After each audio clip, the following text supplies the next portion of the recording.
Hey y'all, it is Thursday, I think it's Thursday, November, no idea, 28 maybe. I don't really go by the dates unless it's like, oh, the rent is due or the insurance is due. So I know about when it's the 14th, and I know when the end of the month is coming. So I already paid the rent, so it doesn't matter now. But I had a little inspiration to do a video about some stuff that I found interesting. I was watching Reverend Valerie Love Kaisi. I've been on that kick lately. I've been watching her, when I'm not training and I'm able to put my headphones on, I listen to her for the rest of the night.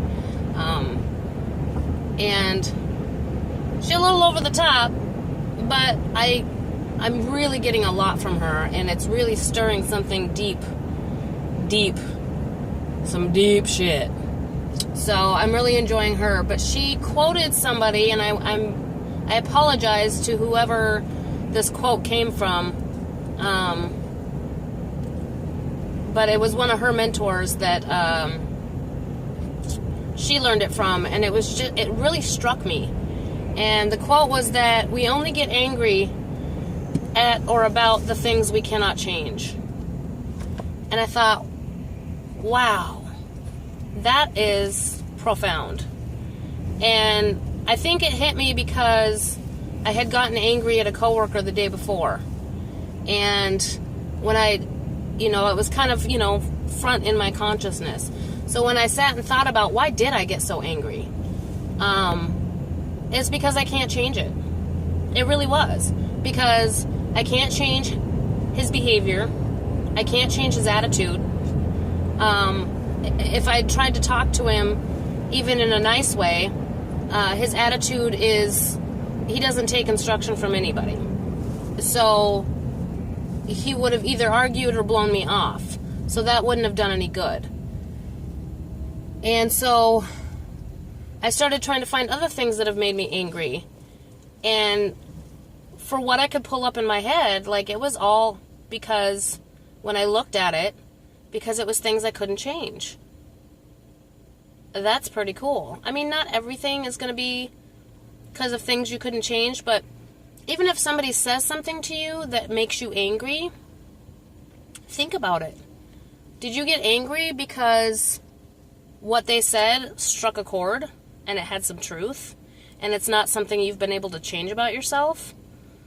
Because probably if you dig deep enough, that's probably the case, which is super interesting. And not directly related, but kind of related to that, another thing that she was talking about the other day that really struck me was your life reflects back to you your own inner beliefs. So if somebody says something to you that makes you angry and you discover that yes, it's because it's a truth for you that you're not willing to look at, that was there for you to reflect on. It reflected back to you because it's something that bothers you that you want to change. Even as far as, and what really got me is because I have this overall encompassing belief of being neutral and gray and in the middle. This sounds silly, but every little quiz I ever did in Cosmopolitan or any little quiz I've done on those stupid little things on Facebook, I'm always the middle group. Always. Coincidentally, I'm a middle child through my biological mom's 5 kids. I was the third. And I think I was in the middle on my dad's side as well. He had 6. And there was either 2 younger than me or 3 younger than me. Or I might have been the second oldest. I don't remember. I don't have a lot of history on the kids that he had on my biological side. But then I was like, okay, well, is it because I'm a middle child that I've always considered myself neutral and gray and middle subconsciously and didn't even realize it? For a long time I wore kind of neutral colors, black, gray, blue, Funny I'm wearing blue.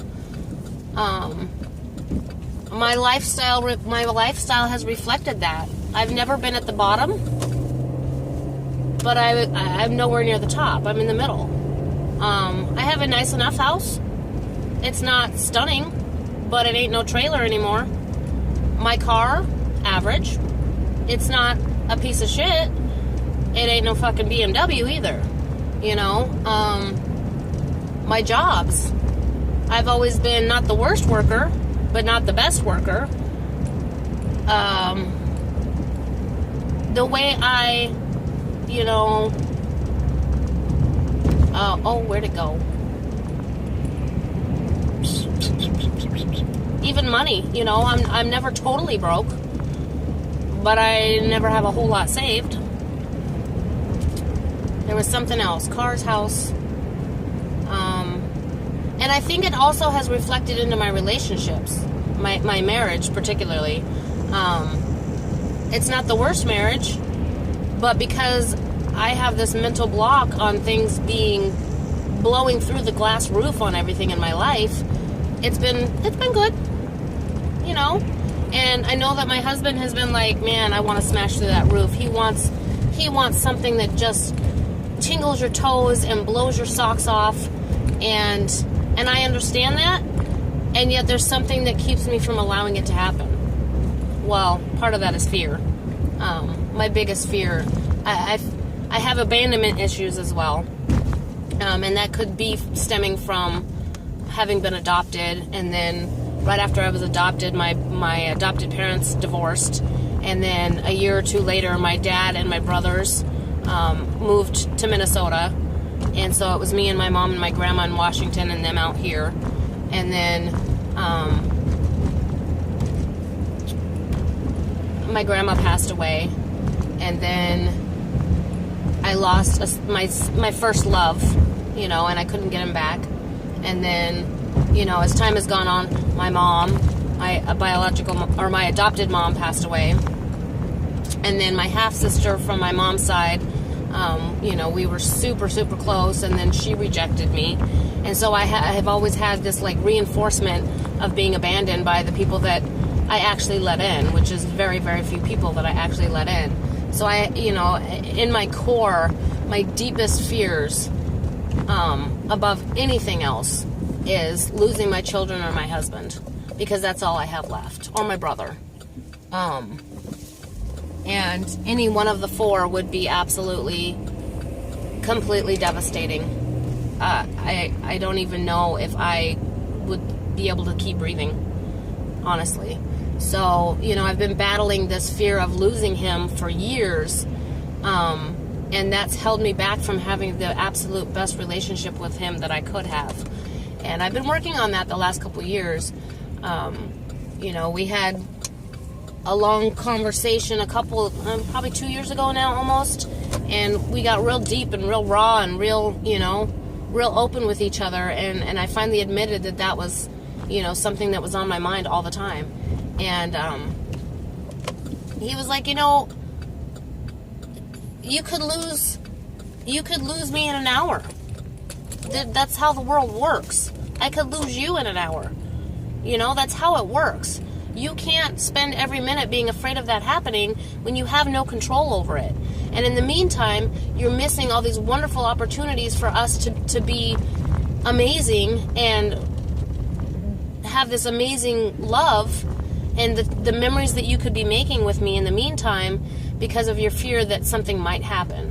And you're wasting all this time, and you've wasted so much time already. So, you know, it was a real eye-opener that I need to put that behind a closed door and let that not stop me from enjoying the time I do have with him, whatever that might be. Whether it's another year or 20 more years. And, you know, I've always kind of had a mantra of no regrets, and that really struck a chord with me. You know, do I really want to end up losing him in 6 months or a year or 5 years and still have been doing this same cycle and have so much regret that I didn't just get over it and put it behind a door so that I could enjoy and make wonderful memories with him, you know? So I kind of went on a tangent there. Sorry, my train of thought went from one thing to the other. But yeah, so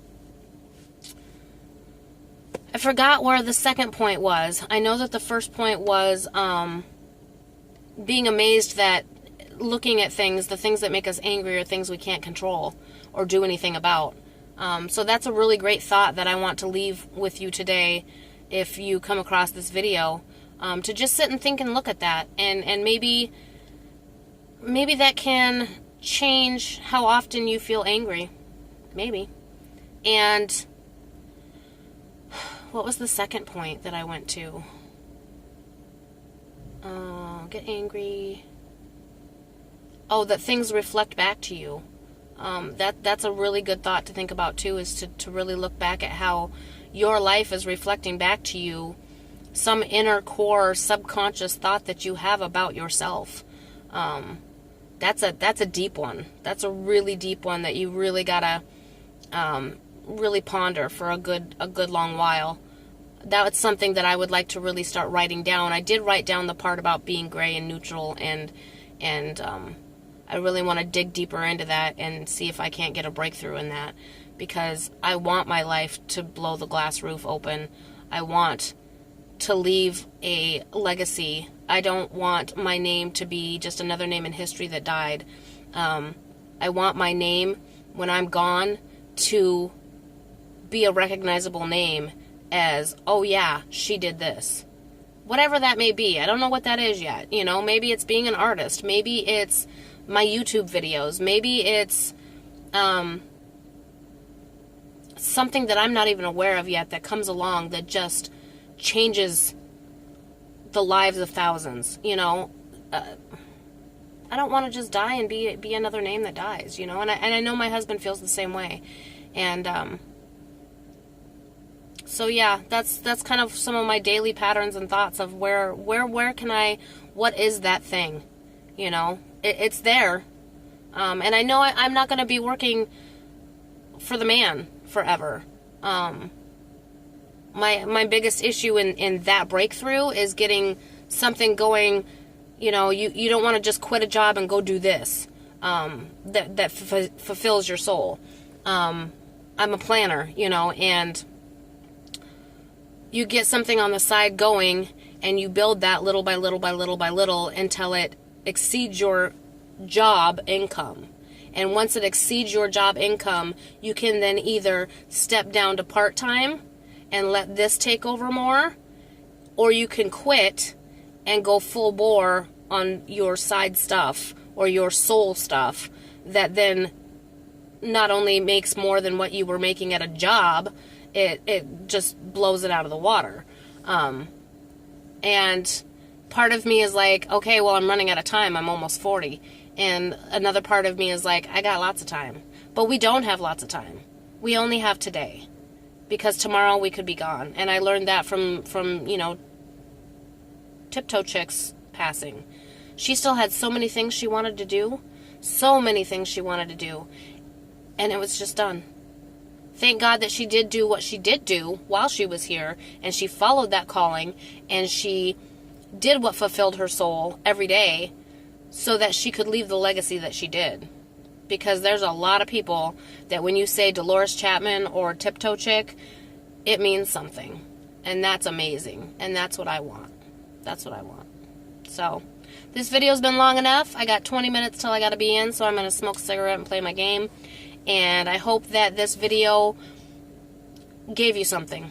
Even if it only gave one person something, I hope that that's my reason for doing YouTube videos. Not only so that I have a sounding board and somewhere to yap my thoughts out at, because, you know, I can only yap at the people in my life so much. And this just, I can put it out, and whoever it helps, and if it makes somebody laugh, it makes somebody laugh. Whatever. And it's good for my soul. So, talk to y'all later. Hit that like button, hit that subscribe button, hit that bell for the notifications. Leave me some comments, and I will talk to y'all later. Bye.